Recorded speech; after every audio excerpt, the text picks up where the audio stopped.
Note, so that we're all on the same page about how catastrophically bad things are, how radical the change is that's required, and how urgently we need to get it together, here's a quick reality check.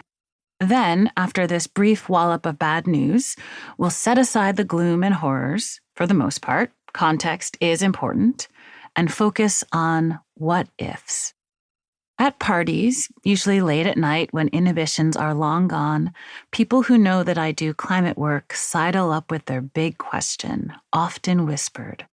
So, tell me the truth. How fucked are we? I usually answer, we're pretty fucked, but, and then immediately pivot to solutions. But here, I'll lay out the dire scenario. Okay, deep breath. The Earth is hotter now than at any other point in human history. We spew greenhouse gases, aka pollution, out of more than 1 billion tailpipes and smokestacks, creating a dangerously insulating blanket around the planet. And measuring atmospheric temperatures actually masks the true scale of climate change because the ocean has absorbed the vast majority of the heat. In Florida, the water surpassed 100 degrees Fahrenheit, 37.8 degrees Celsius, jacuzzi temperatures. Not good. Heat waves are more frequent and last longer. Hurricanes are getting stronger and wetter. Glaciers are melting faster than expected. The massive ocean currents that regulate our climate are slowing down, screwed up by excess heat and excess fresh water, water that was recently ice. Sea level is rising. 2 more meters, over 6 feet of water could be coming soon to a coastline near you, displacing hundreds of millions of people. We have changed the pH of the entire ocean. It has absorbed so much carbon dioxide, CO2, that it's getting more acidic. That sucks for ocean creatures trying to build a shell or skeleton or just not crumble. Plus, we hunt fish using sonar, helicopters, nets larger than football fields, and tons of fuel. Most fish populations are overfished or fished to the max.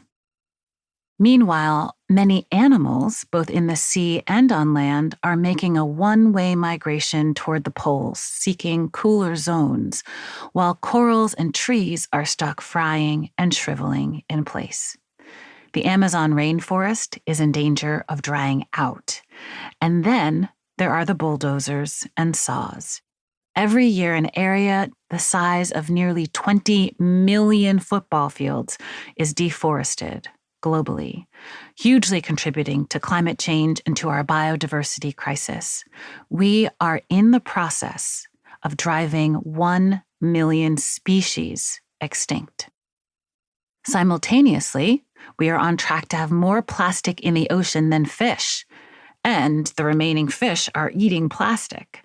There's plastic in seafood, there's plastic in most drinking water and in beer, there's plastic in blood and in breast milk and semen.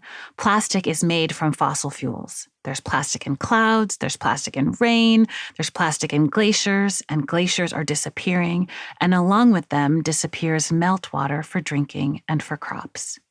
In springtime, which can now arrive weeks sooner, snow melts earlier and flowers bloom earlier. Asynchronies in when animals emerge and when their food emerges are throwing food webs out of whack. By 2070, 1/5 of the planet could be as scorchingly hot as the rapidly expanding Sahara Desert. And already around 1/4 of humanity, mostly in poor countries, is dealing with drought, which leads to famine. Why is all this badness happening? Humans.